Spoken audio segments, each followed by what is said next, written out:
Hola, buenos días.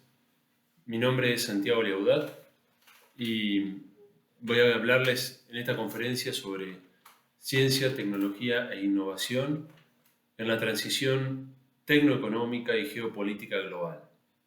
Antes de comenzar, quisiera agradecer a las autoridades de la Universidad de Cienfuegos por la invitación, en particular a la rectora y a la vicerrectora, y presentarme. Soy profesor titular de la Universidad Nacional de La Plata y integro la red de pensamiento latinoamericano en ciencia, tecnología y sociedad y la revista Ciencia, Tecnología y Política.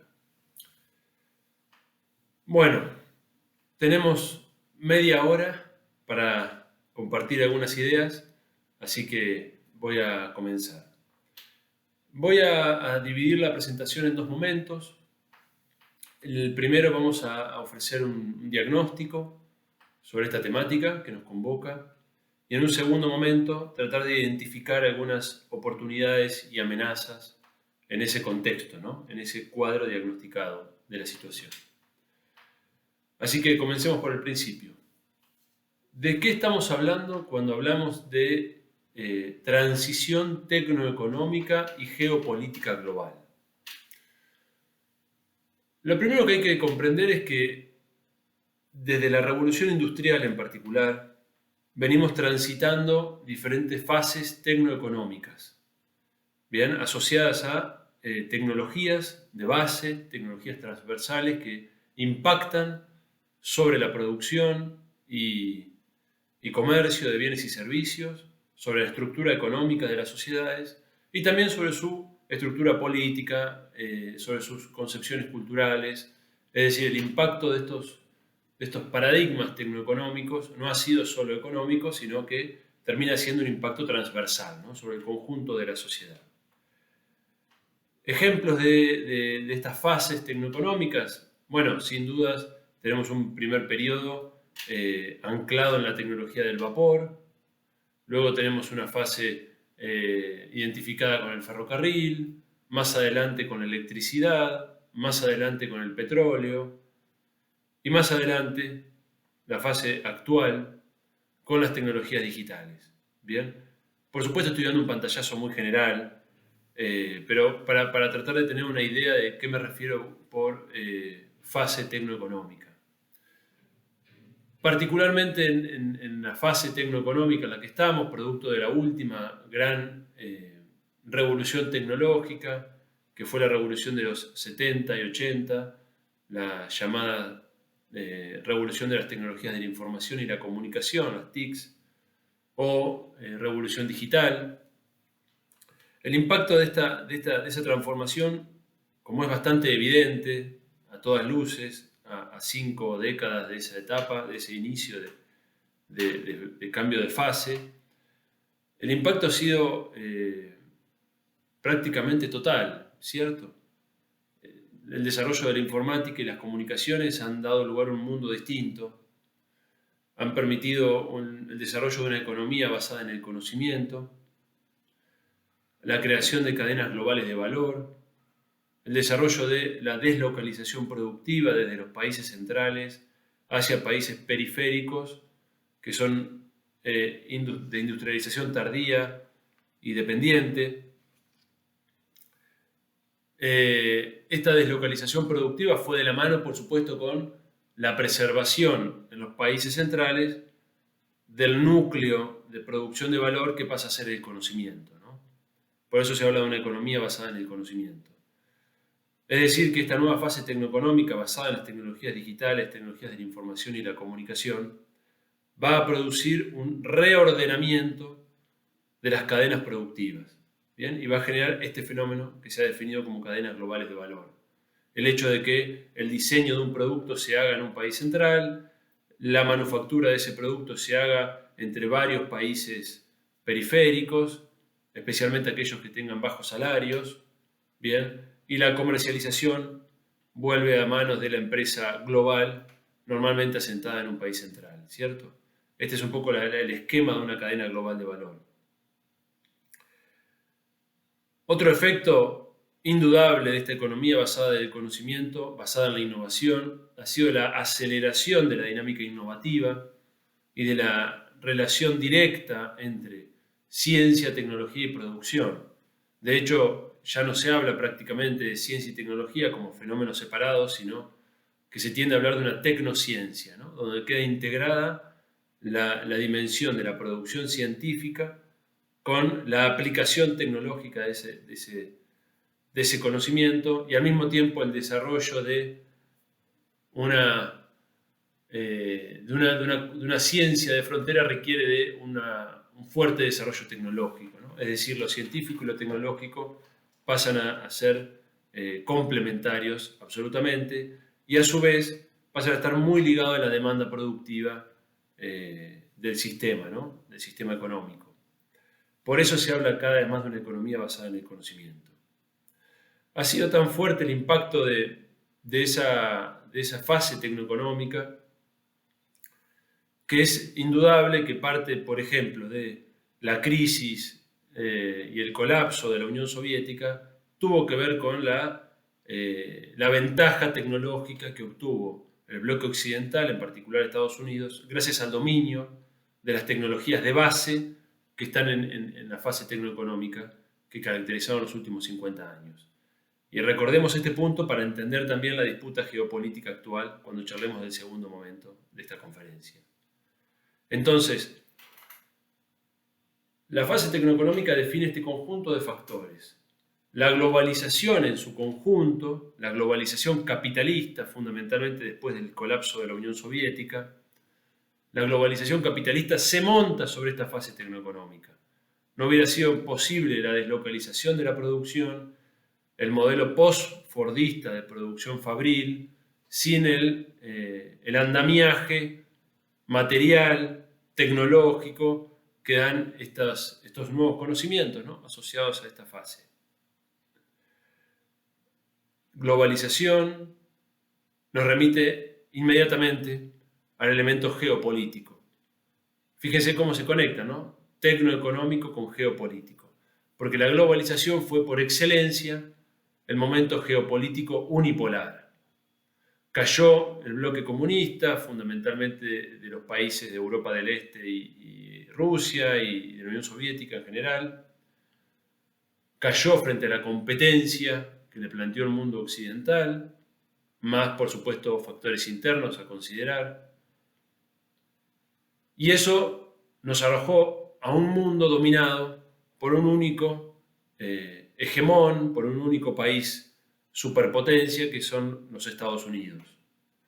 Los años 90, ustedes lo recordarán, fueron los años del periodo especial para Cuba, pero a nivel global son los años del pensamiento único, donde se nos decía que el neoliberalismo era el fin de la historia, que la globalización venía a unificar a la humanidad detrás de un mismo pensamiento, de una misma idea, de una misma cultura, de raíz anglosajona, por supuesto.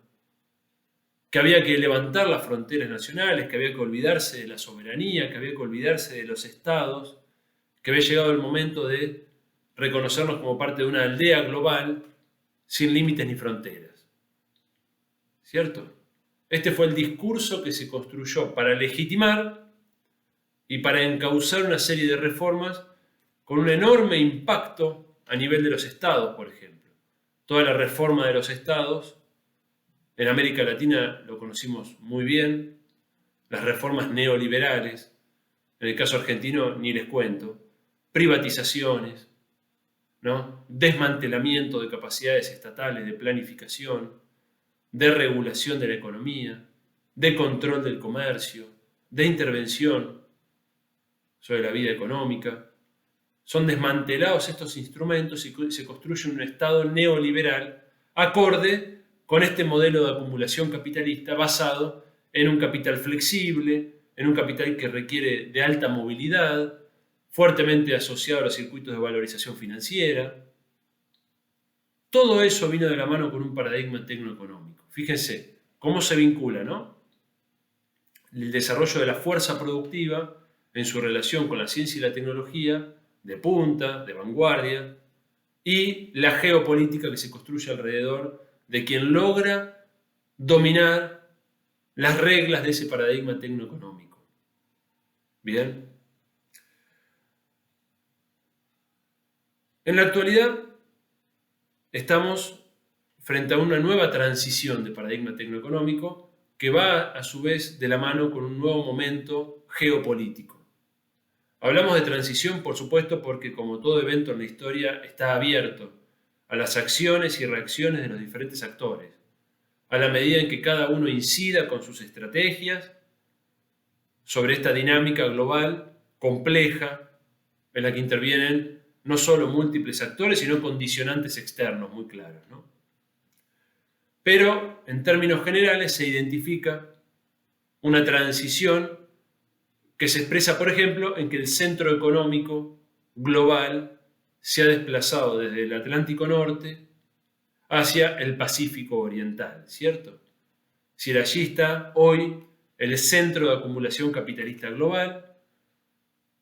Por supuesto hay una presencia muy importante de empresas norteamericanas y europeas y japonesas, es decir, los viejos dominantes, la vieja tríada dominante, como le decía Samir Amin, ¿no? La vieja tríada dominante del capitalismo globalizado no es que desaparece de la noche a la mañana, sigue teniendo una gran presencia en este capitalismo centrado en el Pacífico, pero como un producto inesperado de la era de la globalización, surgió un actor como China, ¿no? Un actor como China, que fíjense las paradojas de la historia, ¿no? Es un actor que emerge de un proceso de una revolución comunista y que ha logrado mantener algunos elementos del comunismo originario, de su revolución, elementos referidos al control estatal, de la economía, a la planificación, al control sobre recursos estratégicos para el desarrollo nacional, es decir, mantuvo elementos propios de la revolución comunista y hizo una apertura, como saben, a partir de 1978 hacia cierta economía de mercado, ¿no? Hoy China tiene un sistema mixto, podríamos decir, ¿no? Con un control estatal importante de sectores clave y una actividad privada capitalista muy importante también. Más allá de la caracterización de China, que no es el motivo de la charla, es indudable que el ascenso de China va a provocar el nuevo momento geopolítico y a su vez la nueva acelera la dinámica de transición tecnoeconómica. ¿Cómo podemos caracterizar esta nueva transición tecnoeconómica o este inicio de una nueva fase? Bueno, es lo que se ha dado en llamar como la cuarta revolución industrial. Si bien el concepto está discutido, no es motivo tampoco de esta conferencia discutir si estamos en una cuarta o qué número de revolución industrial, no viene al caso, pero sí sirve como un lema para identificar un conjunto de innovaciones tecnocientíficas que se identifican como de frontera y que van a tener un impacto sobre la estructura productiva y social de las próximas décadas. Uno puede realmente ver eso y decir, bueno, sí, esto es así. Es indudable que la inteligencia artificial, las energías renovables, la electromovilidad, las telecomunicaciones de quinta generación, ¿cierto? Y otras tecnologías más, están provocando y van a provocar todavía más en el futuro cercano reacomodos, cambios en las dinámicas productivas y globales. Bien, estas tecnologías no es que surgen de la noche a la mañana, por supuesto, van madurando. Cada transición de fase tecnoeconómica va madurando dialécticamente, ¿no?, en la fase anterior. No es que hay un determinismo tampoco lineal ni causal, pero sí uno va a encontrar las condiciones de maduración que junto a la interacción con elementos del entorno, bien, y la estrategia de los actores, va demarcando los senderos tecnológicos que se van construyendo, ¿no? Entonces, en esta fase, junto al ascenso de China, que empieza a querer disputar el lugar de potencia desarrollada. ¿Por qué? Porque China crece, como saben, en base a una industrialización de bajo valor agregado. Cuando China quiere mejorar el nivel de vida de su población y disputar una agregación de valor mayor para su producción, ahí empieza el conflicto, ahí empieza a incomodar al sistema globalizado construido alrededor de Estados Unidos, porque la idea era que China era el gran proveedor de mano de obra barata. Ahora, cuando China empieza a querer ocupar segmentos, a escalar, ¿no?, aguas arriba en la producción e ir hacia segmentos de mayor valor, eso implica desarrollo tecnocientífico, eso implica pensamiento y estrategia nacional, eso implica soberanía, y todo eso incomoda a la geopolítica unipolar que quedó de la década del 80 y 90, bien, asociada al paradigma tecnoeconómico de la era digital, ¿no?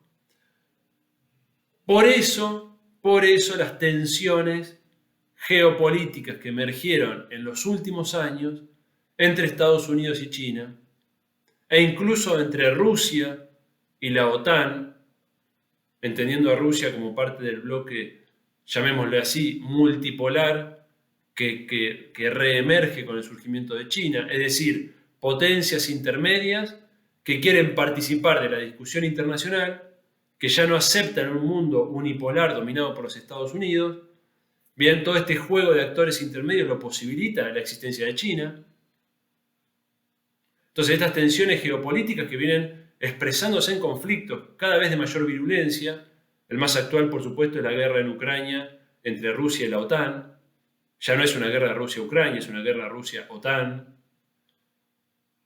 donde Ucrania pone solamente las personas, ¿no?, los soldados, y OTAN está poniendo la inteligencia, el armamento, la tecnología, absolutamente todo, ¿no?, o prácticamente todo. Y es una sucesión de conflictos. Uno puede seguir los conflictos de Siria, conflictos de Afganistán, ¿sí?, toda una serie de conflictos de frontera entre las potencias que expresan este mundo o este nuevo orden multipolar y las viejas potencias del orden unipolar.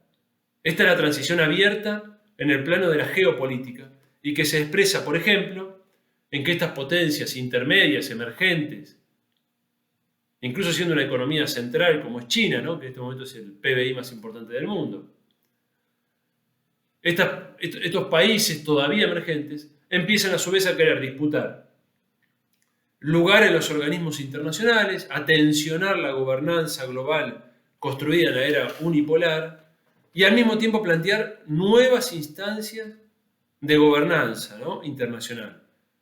Bien, nuevas alianzas que exceden al control de Washington. Ese es el escenario en el cual se da el conflicto o la llamada guerra comercial entre Estados Unidos y China. No es otro. La guerra comercial no era una guerra comercial. En el fondo es una guerra tecnológica, es una guerra por el establecimiento de los estándares técnicos de las tecnologías clave de la cuarta revolución industrial. Por eso el conflicto de parte de Estados Unidos se focaliza en Huawei y en otras empresas tecnológicas chinas que estaban en la vanguardia o estaban tratando de llegar a la vanguardia o ser frontera en el desarrollo de las tecnologías de telecomunicaciones de quinta generación, y ahora se trasladó el conflicto centralmente a la producción de chips, como saben, ¿no?, que la producción mundial de chips está concentrada en Taiwán. Ahora Estados Unidos lanza un programa nacional de producción de chips, de semiconductores muy importantes. China responde acelerando el desarrollo de semiconductores, de circuitos integrados en China. Y aquí vemos un nuevo capítulo de esta guerra comercial que en la base es la guerra tecnológica y geopolítica. La discusión, esto lo dice Xi Jinping claramente en varias declaraciones, la discusión en este momento está por el establecimiento de los estándares, de las normas técnicas, que en definitiva son los que modelan el sendero tecnológico o el curso que las tecnologías siguen, la forma definitiva que adoptan en una fase tecnoeconómica. Si ustedes quieren, para ser más concreto, protocolos de interconexión entre dispositivos, bien, lenguajes computacionales que se adopten, normas técnicas de diseño de productos. Todo eso se adquiere en el momento inicial del surgimiento del paradigma, es un punto clave en la configuración de estas normas. Cuando fue el surgimiento de la Internet, Estados Unidos fundamentalmente y los organismos de gobernanza tejidos alrededor del dominio norteamericano fueron los que establecieron las reglas de la Internet, y eso les permitió un dominio que hasta el día de hoy tienen. Ahora China entendió que si quiere disputar en el plano tecnoeconómico y geopolítico, en defensa de su soberanía y sus intereses, necesita ser parte de la discusión desde el inicio de la configuración de estas tecnologías que van a definir el futuro. Este es el cuadro. No me quiero seguir extendiendo porque me quedan 10 minutos antes de que se me corte la grabación. Veamos ahora algunas oportunidades y amenazas para América Latina en este contexto. Perdón, un último punto del diagnóstico que es importante. Estándares técnicos van de la mano con propiedad intelectual. El conocimiento en la economía basada en el conocimiento requiere, para convertirse en mercancía, transformarse en propiedad. Por eso, la etapa anterior, los últimos 50 años, la etapa que estamos cerrando, se caracterizó por la expansión sin límites de los derechos de propiedad intelectual, patentes, derechos de autor, derechos de marca, derechos de obtentores, un conjunto de derechos de propiedad intelectual mediante los cuales el capital propertiza, mercantiliza el conocimiento que está en la base de la acumulación del valor en esta etapa capitalista.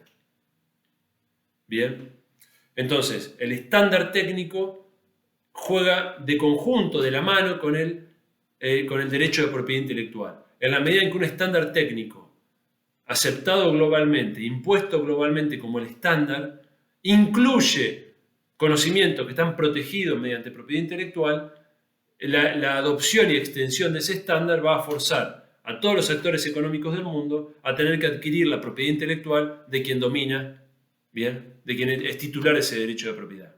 No sé si me explico. Este es el diagnóstico. Bien, vamos ahora a ver algunas oportunidades y amenazas para América Latina. Por supuesto, este cuadro de transición en el que estamos presenta oportunidades. Oportunidades asociadas a la multipolaridad. De hecho, la existencia ya en los hechos de potencias económicas intermedias que reclaman un lugar en el tablero mundial ya abrió el juego para una mayor autonomía regional, por ejemplo, para América Latina. Parte de la existencia de gobiernos populares en América Latina en las últimas 2 décadas tiene que ver, o tuvo que ver, en su condición de posibilidad con la existencia de un mundo multipolar. Bien, con un cambio en las alianzas comerciales, con una diplomacia multipolar que permite otro juego de relaciones, etcétera, etcétera. Por supuesto, es una posibilidad que es preciso transitar. No alcanza con que un mundo multipolar esté ahí, ¿no? Ahora hace falta desarrollar la diplomacia con sentido estratégico, con inteligencia, con soberanía. Es algo que la mayor parte de los países latinoamericanos lamentablemente no tienen. Entonces, para que esa oportunidad se constituya en una posibilidad efectiva de desarrollo para nuestras naciones, requerimos de una política exterior con soberanía, de una mirada estratégica. ¿Cuál es la amenaza de esta nueva etapa de transición? Bueno, por supuesto, la amenaza es el crecimiento de la brecha tecnológica entre los países, por supuesto. Es decir, una nueva fase tecnoeconómica puede implicar un aumento de la distancia entre lo que está en la frontera tecnológica, lo que se domina en los países centrales, en las empresas globales, y lo que nuestros países y nuestras economías y empresas son capaces de producir, investigar, desarrollar. Bien, esa brecha tecnológica se acrecentó muchísimo en la era digital, en la era de la globalización, en la era del Internet. La pregunta está en qué medida seremos capaces, siendo conscientes de este escenario y siendo conscientes del efecto que tuvo sobre nuestros países y economías, haber quedado fuera de la definición, bien, de la última fase tecnoeconómica, haber quedado fuera y haber sido meramente consumidores de tecnologías. ¿En qué medida, siendo conscientes de eso, seremos capaces de desarrollar alianzas estratégicas que nos permitan, mediante determinadas complementariedades, ser parte, aunque sea mínimamente, de la discusión del nuevo paradigma tecnoeconómico? ¿Se entiende? Es una amenaza, pero también aparece una posibilidad en la medida que seamos capaces de entender esa dinámica y tratar de insertarnos en ella. Y otra amenaza, por supuesto, que empieza a ser cada vez más evidente con diferentes situaciones en cada país, son los efectos del cambio climático. La dinámica productivista y consumista del capitalismo globalizado no parece tener freno. Los intentos de frenar emisiones de carbono y otros intentos de morigerar los efectos del industrialismo de las sociedades capitalistas no han tenido efecto aún. y se empiezan ya a notar en diferentes ecosistemas, en diferentes regiones, impactos sobre la producción de alimentos, sobre ecosistemas, ciudades, entornos, y esto puede provocar en el corto plazo movimientos de migraciones masivas de poblaciones, ¿no? ¿Y por qué lo asocio a la nueva fase tecnoeconómica? Porque una fase tecnoeconómica de estas características, que aumente aún más todavía la productividad del sistema del capitalismo globalizado, puede provocar una aceleración de la crisis climática global. Bien, por eso considero que esto es una amenaza y que una parte importante de nuestros sistemas científico-tecnológicos tienen que pensar y anticiparse a la resolución de problemas en nuestros países en este sentido. ¿Cuál es nuestra mayor debilidad en este contexto como latinoamericanos? Fundamentalmente diría tres. La fragmentación. No hemos logrado aún construir una conciencia colectiva de integración regional, independientemente de cambios de gobierno que puedan ocurrir en la región, ¿no? No hemos logrado que haya un sentido de consenso en torno a la importancia y la necesidad de la integración regional. Segundo punto, por supuesto, la primarización de nuestras economías, que se acentuó en la etapa de la globalización capitalista, bien, en este último paradigma tecnoeconómico, en el cual tendimos a caer en una estructura de tipo primario. Y en tercer punto, otra gran debilidad es la pérdida de autonomía y soberanía científico-tecnológica. Uno lo puede asociar esto a la brecha tecnológica, o lo puede asociar también a las nuevas dinámicas de producción de conocimiento global, interconectado mediante tecnologías digitales, y el sistema de publicaciones concentrado en los países centrales, que hacen que muchas veces nuestro sector científico esté produciendo indirectamente conocimiento para los países centrales. Esa pérdida de autonomía creo yo que es una debilidad muy grave de nuestros países. ¿Cuáles son nuestras mayores fortalezas? Y con esto cierro. Bueno, por supuesto, la existencia de capacidades científicas. En América Latina tenemos capacidades científicas distribuidas entre los distintos países e incluso uno puede pensar complementarias en la medida que seamos capaces de establecer alianzas estratégicas entre países, aprovechando los desarrollos de un país en beneficio de otro y viceversa. Segunda fortaleza que tenemos es que aún hoy compartimos un lenguaje y una cultura como latinoamericanos, es decir, tenemos una base material para la integración regional y una historia compartida de lucha y resistencia. Este creo que es el panorama rápidamente compartido en el que estamos insertos. Presenta, como les dije, debilidades, pero también tenemos fortalezas. Presenta amenazas, pero también oportunidades. Es un momento, creo yo, bisagra que va a definir la configuración global e incluso regional latinoamericana, e incluso a nivel de nuestros propios países, ¿no? La configuración nacional de las próximas décadas. Por lo tanto, creo que en los próximos años inmediatos va a ser sumamente importante que nuestros líderes políticos, que nuestros referentes del ámbito científico-académico, del pensamiento, nuestros referentes intelectuales, que nuestros referentes incluso de la producción, de la economía, nos sentemos, dialoguemos, sobre todo a nivel latinoamericano, no solo a nivel nacional, para favorecer además la idea de integración como necesidad urgente para América Latina, para establecer la posibilidad de una inserción estratégica, soberana, con inteligencia, en este nuevo orden mundial tecnoeconómico y geopolítico que está emergiendo. Muchas gracias.